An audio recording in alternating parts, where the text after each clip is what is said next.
할렐루야. 자, 우리 옆에 한 분 인사하십시다. 사랑합니다. 축복합니다. 자,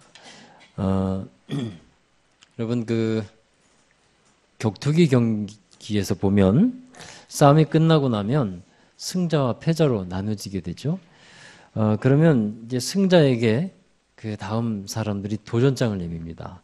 다음에는 나와 한판 붙자 하고 도전을 하게 되는 겁니다. 마태복음 22장에 보면 예수님께 여러 도전자들이 나옵니다. 첫 번째로 나온 도전자가 바리새인들이었어요. 그 내용은 좀 말씀 안 드리고 22장에 다 나옵니다.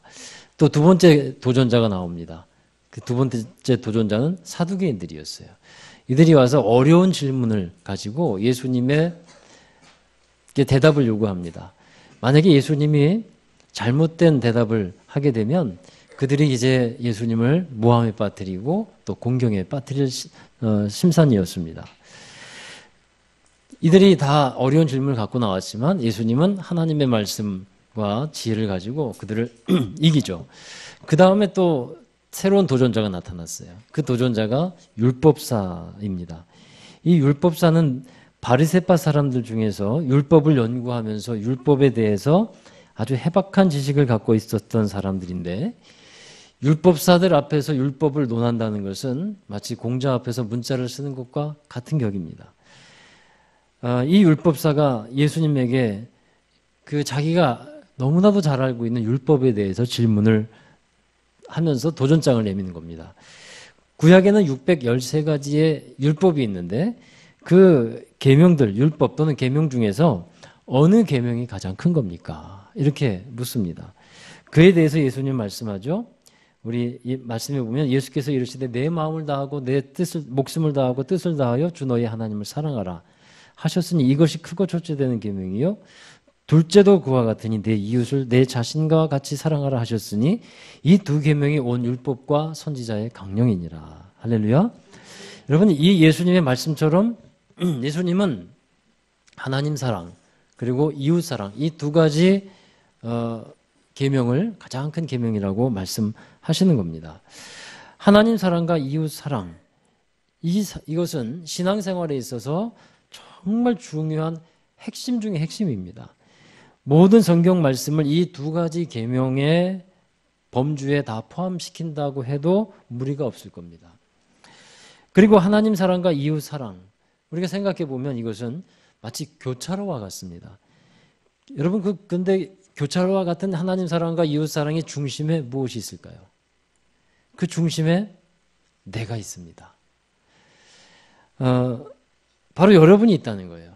나를 중심으로 하나님 사랑과 이웃 사랑이 십자가 모양으로 연결이 되어 있는 겁니다. 그래서 이 사랑은 서로 조인트가 되어 있기 때문에 관계가 된다는 거예요.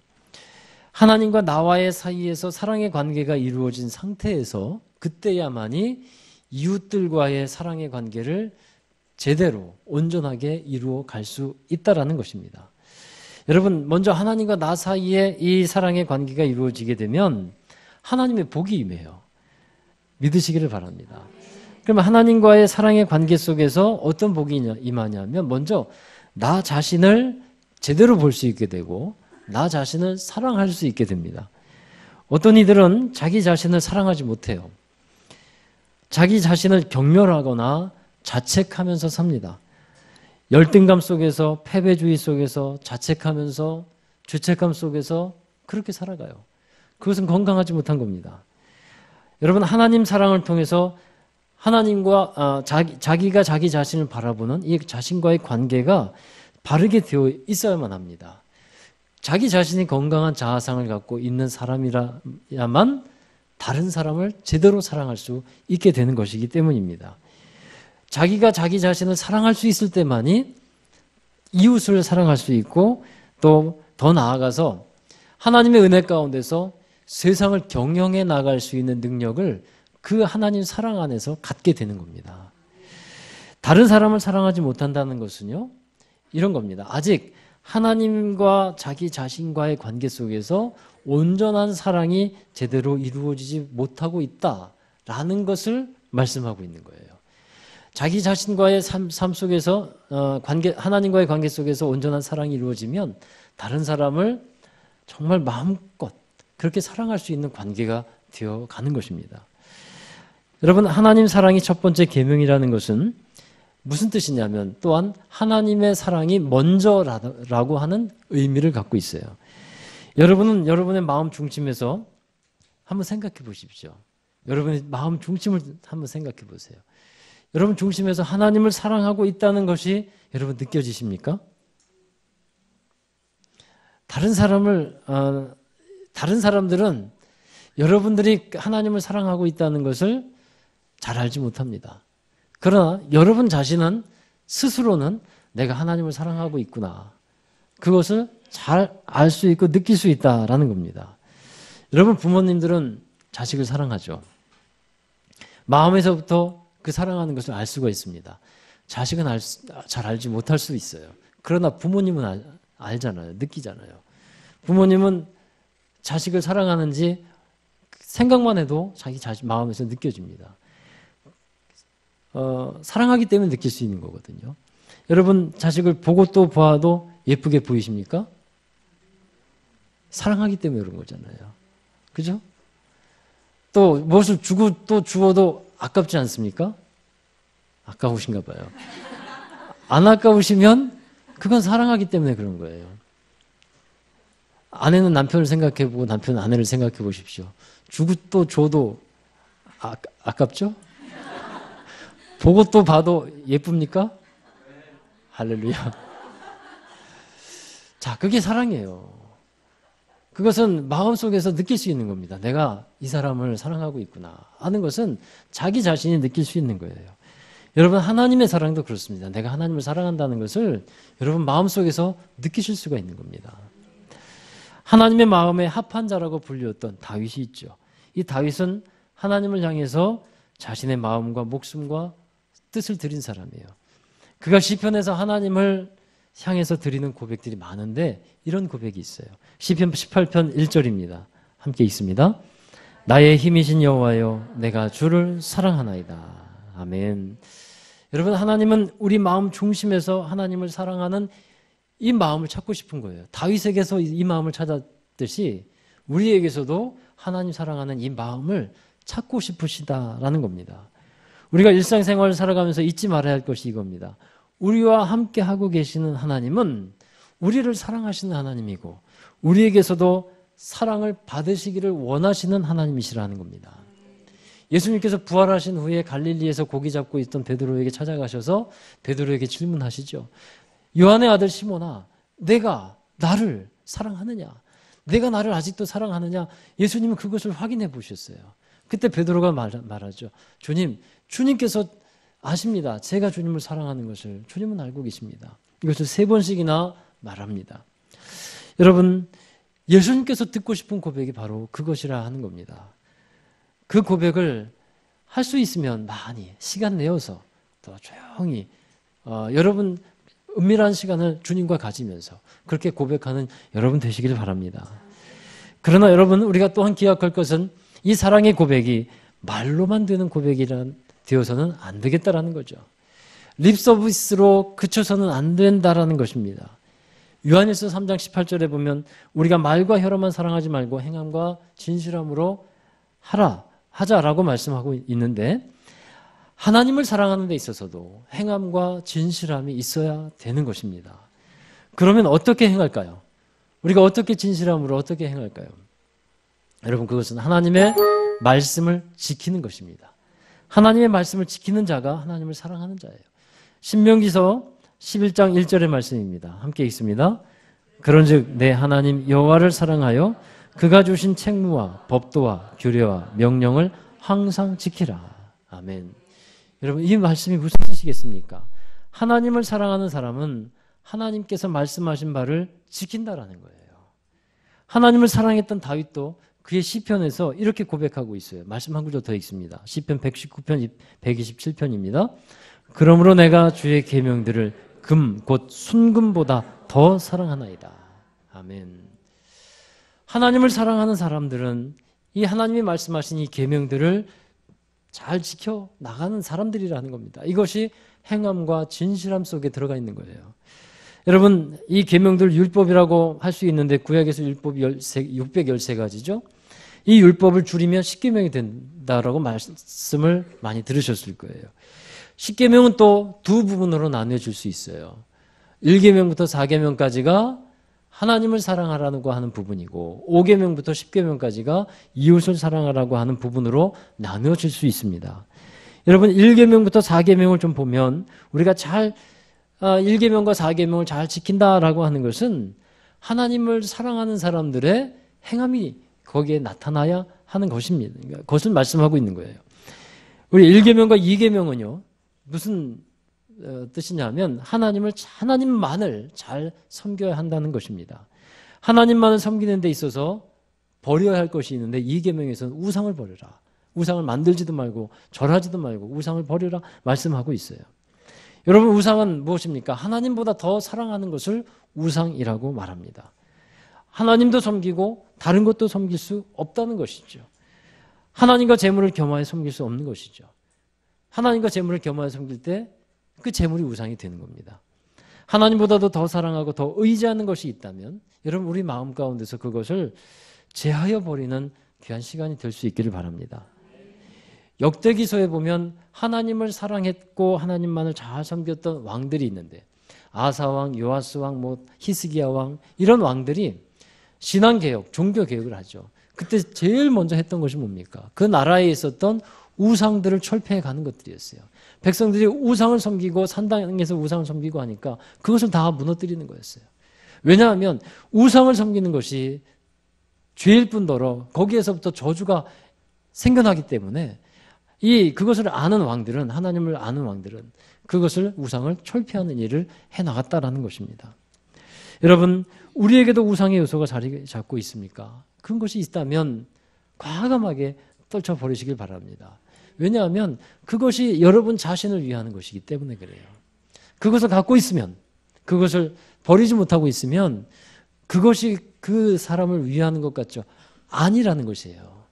여러분 예를 들어 보십시다. 우리가 자녀 사랑하죠. 자녀 사랑하지 않는 사람이 어디 있습니까? 다 자녀 사랑하죠. 그러나 하나님보다 자녀를 더 사랑하면 그 자녀를 우리는 그것을 또 버려야 돼요. 그러면 자녀 사랑을 포기하라는 말입니까? 아닙니다. 하나님께서 그 자녀를 맡길 때 내가 그 자녀를 이끌어가는 것보다 하나님께서 내 자녀를 키워주시는 것이 더욱더 놀라운 하나님의 역사요 능력이 됨을 믿으라고 말씀하는 겁니다.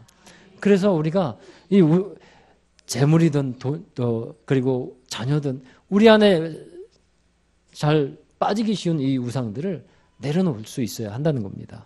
그래야 하나님을 제대로 사랑할 수 있는 것입니다. 그리고 셋째와 네 번째 계명이 뭡니까? 이것은 하나님을 잘 예배하는 자가 되라는 것입니다. 셋째와 넷째의 계명을 예배로 정리할 수 있는데 이 예배에는 크게 두 가지가 있어요. 삶 속에서 드리는 예배가 있고 이렇게 성전과 곧 교회에 나와서 드리는 예배가 있습니다. 근데 세 번째 계명은 이런 계명이죠. 10계명에 여호와의 이름을 망령되이 부르지 말라 했습니다. 이것은 삶 속에서 드리는 예배에 가깝습니다. 하나님을 사랑하는 사람은 삶 속에서 하나님의 영광을 위해서 행동하고 살아가야 한다는 겁니다. 그래서 삶 속에서 하나님의 이름을 높이고 주의 영광을 드러내는 삶을 살아가는 거예요. 우리가 하나님의 이름을 망령되이 부르지 않을 뿐더러 하나님의 이름을 높이며 우리의 말과 우리 행동을 통해서 주의 거룩함이 드러나고 주의 영광이 드러나는 삶. 이것이 하나님을 사랑하는 사람들의 진실한 행동이라 하는 말씀입니다. 그리고 네 번째 계명이 뭡니까? 안식일을 거룩하게 지키라. 기억하게 거룩하게 지키라 하는 말씀이죠. 이것은 교회에서 드리는 예배와 관계가 있습니다. 곧 우리가 주일을 거룩하게 지켜야 한다는 겁니다.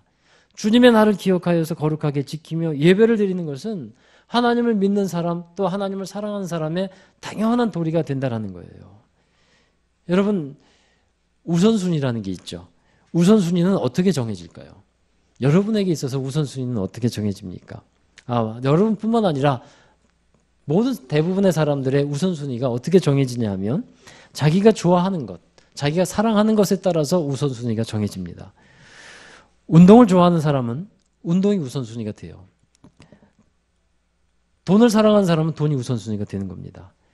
가족을 사랑하는 사람은 가족이 우선순위가 됩니다. 하나님을 사랑하는 사람, 하나님을 좋아하는 사람은 하나님이 우선순위가 되는 겁니다. 마태복음 22장 1절부터 13절에 보면 혼인잔치의 비유가 나오는데 한 주인이 혼인잔치를 딱 열고서 사람들을 초청합니다. 이 혼인잔치는 하나님이 열어주신 하나님의 나라를 뜻해요. 근데 하인들이 나가서 사람들을 초청합니다. 그런데 사람들이 한결같이 다 사용하면서 오기를 거부하죠. 왜 그들이 거부를 하냐면 우선순위가 하나님의 나라에 그 혼인잔치에 있지 않기 때문에 그랬어요. 어떤 사람들은 자기 밭으로 갑니다.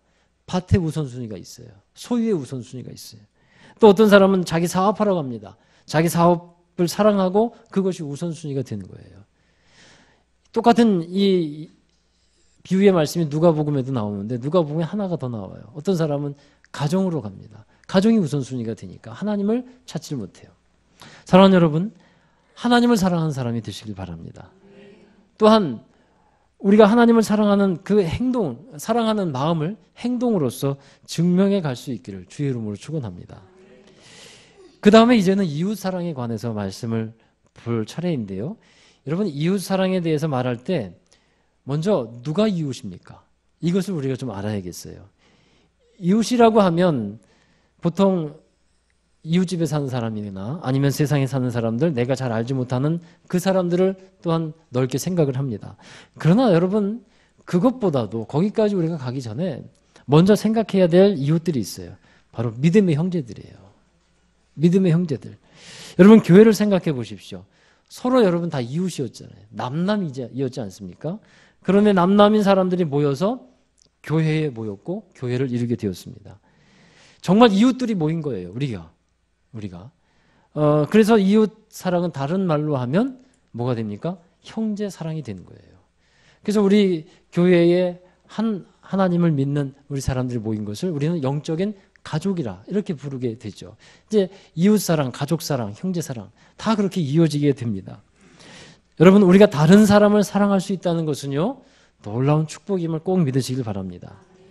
원래 사람들은 자기가 익숙한 사랑이 있어요. 자기가 익숙한 사랑. 그게 뭐냐면 자기 사랑입니다. 자기를 사랑할 줄 모른다면 전에도 앞에서 말씀드렸듯이 비정상적인 것이죠. 자아를 존중하고 자신을 좋게 바라볼 수 있는 것은 자기 사랑 때문입니다. 어떤 사람이 자기 사랑을 할 때 이 긍정적인 부분이 있다면 바로 자존감을 갖고 또 자기를 하나님의 관점으로 바라볼 수 있는 그래서 좋은 그런 자기 자신의 열매를 맺고 살아가는 것이 긍정적인 모습이에요. 여러분, 사랑을 많이 받은 사람이 건강한 자아상을 갖고 자라게 되죠. 그래서 다른 사람을 배려하고 다른 사람을 사랑할 줄 알게 됩니다.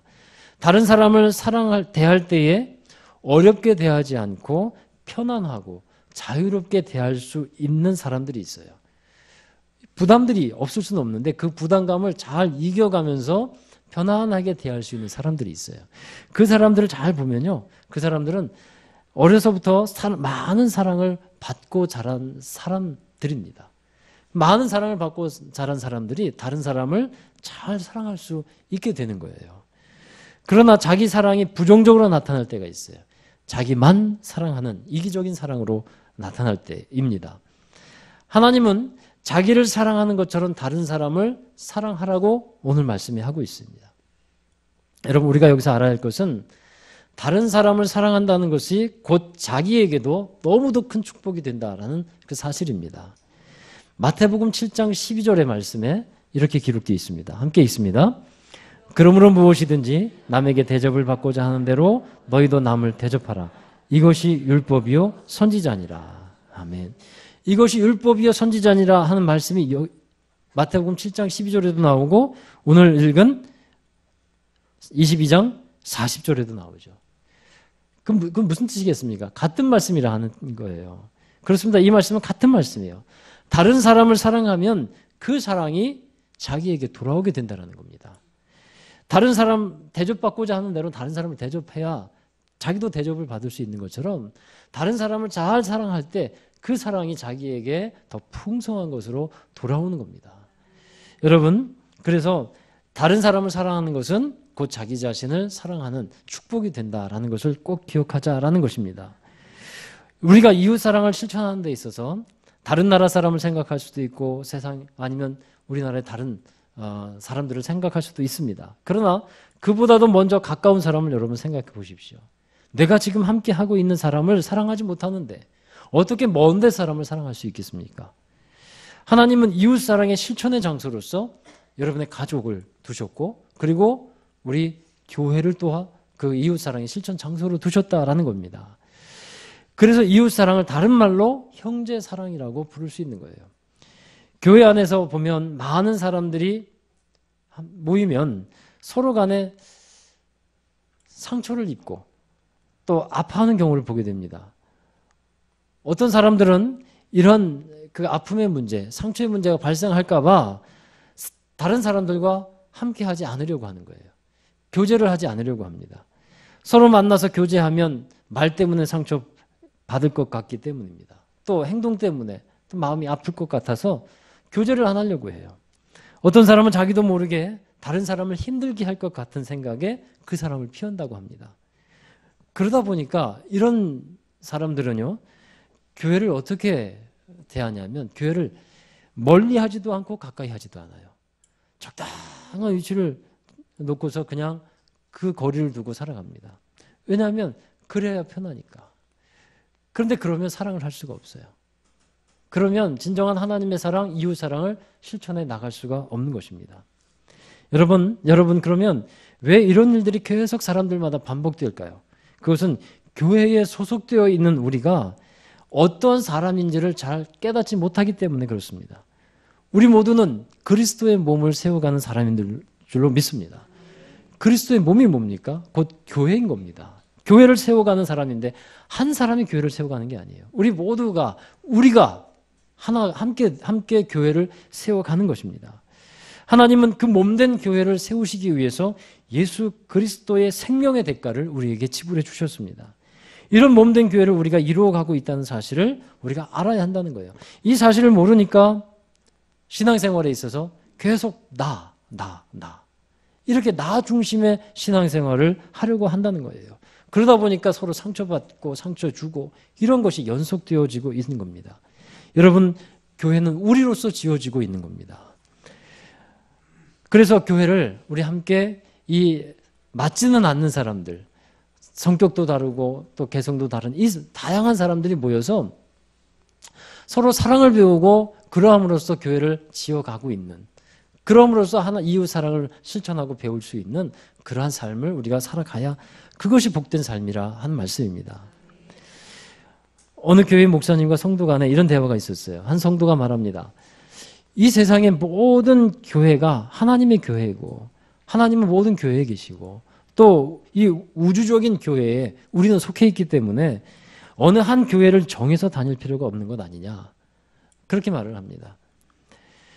여러분, 그러나 우리가 분명히 알아둬야 될 것이 있어요. 이런 개념들은 신학적으로 만들어진 개념이에요. 성경에 보면 실제적으로 교회를 말할 때는 한 지역에 속해 있는 지역교회를 뜻해요.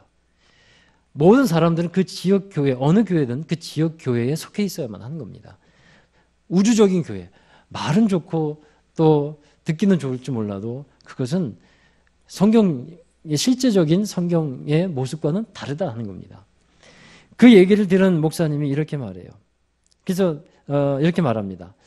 성도님은 아파서 병원에 입원하게 되면 그러면 보이지 않는 목사님이 보이지 않게 신방을 하겠군요. 우주적인 교회에 속해 있으니까. 여러분, 교회는 어떤 곳이냐면 주일에 예배를 하러 가는 곳이라고 생각합니다. 맞습니다. 그러나 예배를 드렸으니까 교회에 속했다고 생각하면 그것은 또한 부족한 거예요. 너무도 부족한 겁니다. 아주 초보적인 단계일 뿐이에요. 교회는 예배만 드리는 것이 아닙니다. 교회는 서로 사랑하고 함께 울고 웃으면서 함께 자라가고 다툼이 있을 수도 있어요. 그러나 그것을 다 또한 평화를 이루어가면서 함께 사역하고 함께 예배하는 가족 공동체입니다. 이것이 교회예요. 하나님의 사랑을 실천해 나가는 곳이 바로 교회라는 곳입니다. 여러분, 교회에서 어떤 사람의 어려운 상황을 알게 되는 경우가 있죠. 또 나와는 신앙생활이 참 다른 방식으로 하는 사람들을 만날 때가 있습니다. 왜 그런 일들을 하나님은 알게 하실까요? 그런 사람들을 외면하라고 하시는 게 아니에요. 그런 사람을 알게 하는 이유는 그런 사람들과 함께 하라는 뜻입니다. 마음을 나누고 그런 사람들과 위로를 주고 또 힘이 되어주라고 하는 하나님의 뜻이 거기에 있는 것입니다. 자꾸 우리는 외면하려고 하잖아요. 그러해서는 안 된다는 거예요. 서로 함께 가서 위로해주고, 우리가 돈을 줄 수는 없을지 몰라도 줄 수 있으면 참 감사하겠고요. 줄 수 없을지라도 거기에 마음을 함께하고 위로해주고 기도해주고 같이 있어주기만 해도 하나님의 큰 사랑과 위로가 전해지고 회복의 역사가 일어나게 됩니다. 여러분, 사람들은 대개 두세 사람만 모이면 자기와 공통적인 분모를 찾아내려고 하잖아요.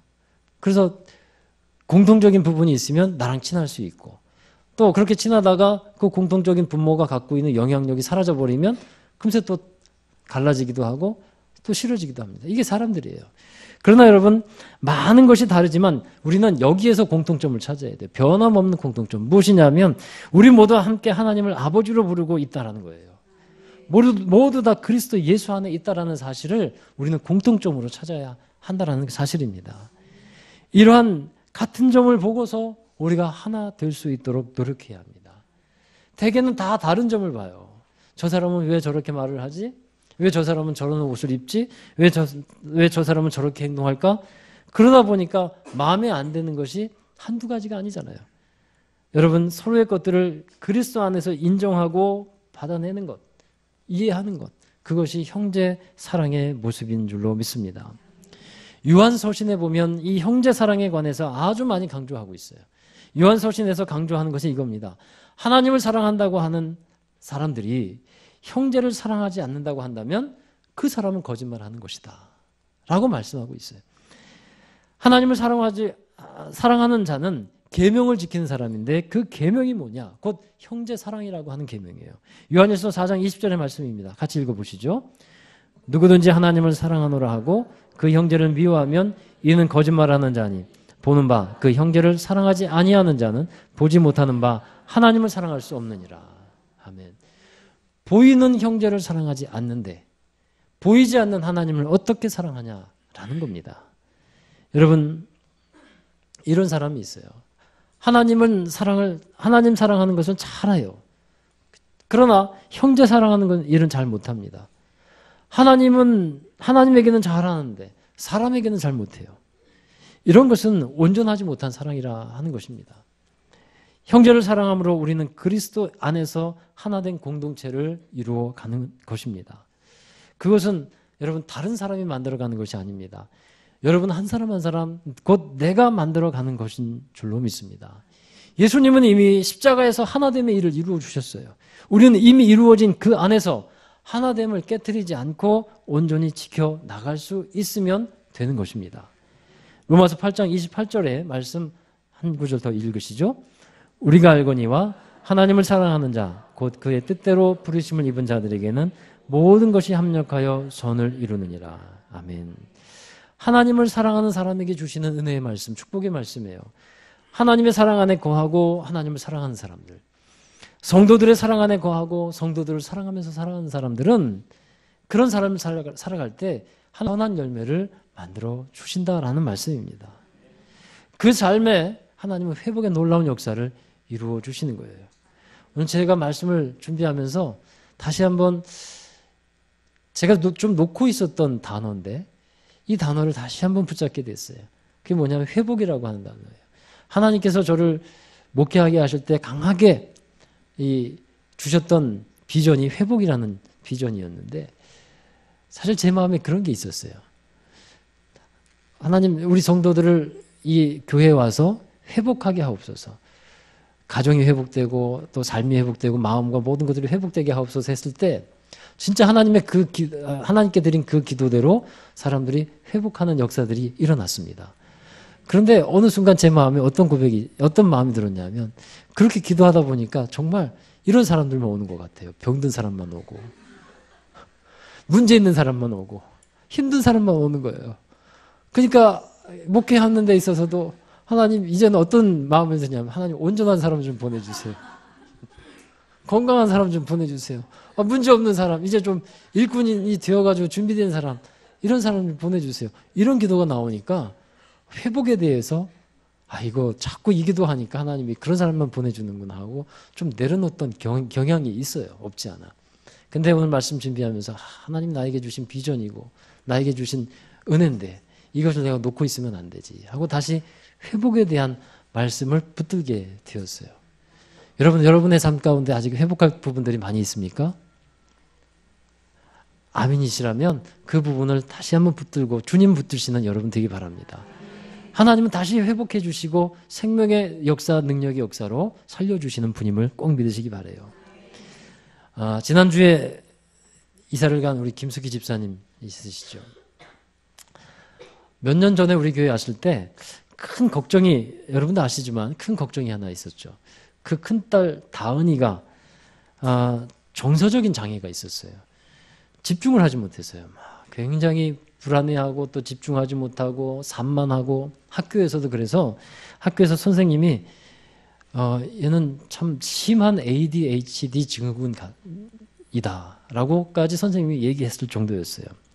감정적으로 폭발도 많이 일어났고 그때 제가 집사님에게 드린 말씀이 있습니다. 하나님 사랑 안에 있으면 치유됩니다. 반드시 치유되니까 어떻게든 하나님 사랑 안에 보내시고 거기 머물러 있으라고만 말씀드렸어요. 그래서 하나님 사랑받고 성도들의 사랑받고 선생님들의 사랑 안에 있으면 반드시 건강해집니다. 그 말씀을 드렸어요. 근데 이사 가기 며칠 전에 김 집사님이 그런 고백을 해요. 정말 생각하면 생각할수록 감사할 뿐이라는 거죠. 그 다은이가 완전히 고쳐졌다는 거예요. 언제 그런 증상이 있었는지를 모를 정도로 정말 건강해지고 좋아졌다라고 말합니다. 여러분, 회복의 역사가 하나님의 사랑으로부터 이루어지는 것입니다. 하나님을 사랑하는 사람들에게 주시는 역사가 회복의 역사라는 것입니다. 여러분, 우리는 하나님의 사랑을 받고 그 사랑을 성도에게 서로 공급하는 여러분 되시기를 바랍니다. 그래서 우리 모두가 그리스도의 몸인 교회를 건강하게 세워가는 사람이 되어가고 그리고 건강한 삶으로 회복되어져가는 여러분 되시기를 주의 이름으로 축원합니다. 기도하겠습니다. 하나님 감사합니다. 우리에게 허락해 주신 하나님의 그 크신 놀라운 사랑을 우리 안에 늘 간직하게 하시고 기억하게 하시고 생각나게 하시고 그 사랑으로 인하여 감격하게 하여 주옵소서. 늘 주님의 사랑을 느끼게 하여 주시옵시고 또 우리 또한 그 사랑으로 인하여 더욱더 하나님을 사랑하며 또한 그 사랑으로 인하여 이웃들을 사랑해 나가는 저희들 되게 하여 주옵소서. 하나님, 우리 교회에서 먼저 그 사랑이 실천되기를 원합니다. 우리 함께 불러주신 믿음의 형제들 우리 서로 사랑하게 하여 주시옵시고 믿음의 사람들을 사랑할 때 하나님의 사랑이 더욱더 온전해지며 주님의 나라가 온전해지며 교회가 건강하게 세워지는 은혜로 함께하여 주옵소서. 하나님, 우리 성도들 여러 가지로 힘들고 아픈 삶을 살아가고 있는 이들이 많이 있습니다. 하나님 사랑으로 치유되게 하여 주시옵소서.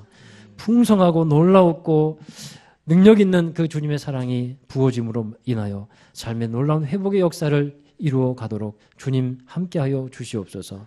또한 우리 모두 한 사람 한 사람이 그 하나님의 회복의 역사 가운데 쓰임받는 이들이 되도록 우리가 사랑으로 사람들을 대할 수 있게 하시고 주님 안에서 함께하여 주심을 믿고 예수님의 이름으로 기도하옵나이다. 아멘. 우리 다 함께 자리에서 일어나시겠습니다. 우리가 서로에게 사랑과 위로를 전해주는 사람이 되어야겠는데 그러지 못할 때가 있습니다. 우리 자신이 아직도 우리 자아가 죽지 못하고 우리 자신의 욕심과 우리의 마음들이 하나님 앞에 온전히 드려지지 못해서 그렇습니다. 이 시간에 우리 찬양을 통해서 주님 못 박힌 손에 내 손도 못 박혔고 주님 못 박힌 발에 내 발도 못 박혔고 주님 십자가에 나도 함께 있다라고 하는 그 사실을 고백하며 이제는 내가 사는 것이 아니라 내 안에 주님께서 사심을 고백하며 우리 함께 찬양하겠습니다. 주여 날 정결케 하고 주여 날 자유케 하니 주 앞에 나 예배하느니 모든 것을 주께 드리네. 주의 손 주의 발 날 위해 박히셨으니 이제 사는 것이 아니요 오직 주를 위해 사는 것이라. 주의 손에 나의 손을 포개고 주의 손에 나의 손을 포개고 또 주의 말에 나의 말을 포개고 나 주와 함께 죽고 또 주와 함께 살리라. 영원토록 주 위해 살리라. 포개고 또 주의 말에 또 주의 말에 나의 말을 포개어 나 주와 함께 죽고 나 주와 함께 죽고 또 주와 함께 살리라. 영원토록 주 위해 살리라. 한번더 찬양합시다. 주의 손에 주의 손에 나의 손을 포개고 또 주의 말에 나의 말을 포개고 나 주와 함께 죽고 또 주와 함께 살리라. 영원토록 주 위해 살리라. 주의 손에 나의 손을 주의 손에 나의 손을 포개고 또 주의 말에 나의 말을 포개고 나 주와 함께 죽고 또 주와 함께 살리라. 영원토록 주 위해 살리라. 주 위에 살리라. 아멘. 우리 함께 기도하십시다. 하나님 사랑 그리고 형제 사랑 곧 이웃 사랑입니다. 우리가 하나님을 더욱더 사랑하며 살게 하여 주시고 우리 가운데 그 사랑이 충만해지기를 원합니다. 마음과 목숨과 또 우리의 뜻을 다해서 하나님을 사랑하라고 하셨는데 우리가 전부를 하나님 앞에 정말 내어드리며 전심으로 주님을 사랑하는 우리 삶을 살게 하여 주옵소서. 그것이 곧 나를 사랑하는 방법임을 깨닫게 하여 주시고 주님 사랑하는 마음 부어달라고 기도하시고 또 하나님 그 사랑으로 우리 형제를 사랑하며 이 사람들을 사랑해 나가겠습니다. 그 사랑으로 하나님 사랑과 이웃 사랑으로 삶의 놀라운 회복의 역사를 이루어 주시옵소서. 회복해야 될 여러 부분들을 또 함께 주님 앞에 내어놓고 기도하도록 하겠습니다. 우리 함께 기도하시겠습니다. 은혜와 사랑의 아버지 하나님 감사합니다. 우리 삶을 회복하시고 우리 삶을 더욱더 건강케 하여 주시는 하나님을 찬양합니다. 이 시간 주님의 사랑으로 우리 하나님 앞에 더욱더 나아가게 하여 주시옵소서. 하나님을 사랑하는 삶을 우리가 살아갈 수 있도록 도와주시옵소서. 하나님 사랑하는 자 하나님 또 뜻대로 부르심을 받은 자들에게 모든 것이 합력하여 선을 이루게 하신다고 하십니다. 정말 하나님 사랑하는 거하며 주님만을 사랑하며 살게 하여 주옵소서. 오직 주님만을 섬기며 주님께만 우리 모든 영광 돌리며 살게 하여 주옵소서. 하나님 때로는 우리 가운데 그 사랑이 없음으로 인하여 교통합니다. 그러나 이제는 더욱더 그 사랑으로 넉넉히 주고 하나님의 그 풍성한 사랑으로 함께하여 주셔서 하나님의 뜻을 이루어가는 우리 모두가 되게 하여 주시옵소서. 주님의 사랑으로 하나님 이웃들을 사랑하며 형제들을 사랑해 나갈 수 있도록 도와주시옵소서. 하나님 어렵고 힘든 자들에게 위로가 되게 하시고 하나님 회복의 놀라운 역사를 이루어가는데 우리가 쓰임받게 하여 주옵소서. 여러 가지 삶에 아프고 힘든 부분들이 있습니다. 그러나 하나님 사랑하는 거하는 자는 반드시 회복의 역사를 하게 하여 주옵소서. 하나님 회복의 역사를 살려가는 우리 성도들 되게 하여 주옵소서.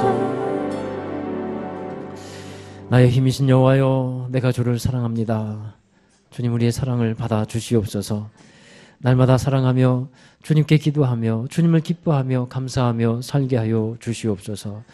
우리가 주님께 받은 그 사랑이 헤아릴 수 없고 측량할 수 없는 것이건만 우리는 그 사랑을 잊어버릴 때가 너무나도 많습니다. 다시 한번 주님의 사랑을 우리 마음 가운데 채우며 우리 또한 주님의 사랑을 드리며 살아가는 성도들 되게 하여 주시옵소서. 그 사랑으로 넉넉해지고 그 사랑으로 인하여서 하나님 삶의 놀라운 회복과 치유의 역사를 이루어 가게 하여 주옵소서. 또한 이웃들을 사랑하며 우리 교회의 형제들을 사랑하며 하나님 우리 마음에 사랑해야 함에도 불구하고 사랑하지 못했던 이들을 주님의 사랑으로 품고 사랑해 나가는 우리 성도들 되게 하여 주시옵소서. 우리 모두가 그 사랑으로 넉넉해지며 그 사랑으로 하나됨을 이루어지게 하시고 또한 그 사랑으로 서로 가까워지게 하여 주셔서 하나님 영적 가족으로서 정말 하나님의 아름다운 믿음의 공동체를 이루어 갈 수 있도록 축복해 주시옵소서. 우리 교회에서 형제를 사랑하며 하나님의 사랑을 더욱더 배우게 하시고 느끼게 하시고 알게 하시고 하나님의 사랑으로 또한 우리의 삶에 회복되어야 될 여러 부분들을 회복해 주시는 하나님의 능력을 경험케 하여 주시옵소서. 육체적으로 연약하고 부족한 것들도 하나님 강건하게 하여 주시옵시고 또한 삶의 여러 가지 문제들도 가정의 문제들도 주님 안에서 치유되고 회복되게 하여 주시옵시고 마음의 여러 가지 번민과 괴로움과 아픔과 또 고통들도 하나님 깨끗하게 회복하시고 치유해 주시옵소서. 주님 사랑으로 그 모든 것들을 이루어 주실 줄로 믿습니다. 우리 모두가 하나님 안에서 그 놀라운 역사를 이루어가며 경험해가는 모든 성도들이 되게 하여 주옵소서. 우리 함께 예배한 모든 성도들 삶을 축복해 주시기를 간절히 원합니다. 하나님 모든 삶 속에서 주의 이름을 드러내며 또 높이며 하나님의 영광을 드러내는 우리 성도들 되게 하여 주시옵시고 무슨 일을 하든지 정말 하나님이 함께 하시고 도우셔서 잘 되게 하시는 역사가 있게 하시고 형통케 하시며 번성케 하시며 하나님의 놀라운 영광을 드러내는 데 쓰임받는 귀한 이들이 되도록 축복해 주시옵소서. 우리 자녀들을 축복해 주셔서 하나님 지혜와 명철 있게 하여 주시되 하나님으로부터 오는 지혜와 명철을 갖게 하시며 하나님으로 인하여 하나님 복되게 하시고 쓰임받는 모든 삶이 되도록 축복해 주시옵소서. 우리 성도들의 모든 삶을 주관해 주시고 인도해 주실 것을 믿사오며 이제는 우리 구주 예수 그리스도의 극진하신 은혜와 하나님 아버지의 무한하신 사랑하심과 성령님의 감화감동 내주 교통 위로하심이 이 시간 예배드린 모든 성도들 머리머리 위에 저들의 가정과 자녀와 사업과 앞날과 일터 위에 이제로부터 영원까지 함께 하시기를 간절히 축원하옵나이다. 아멘.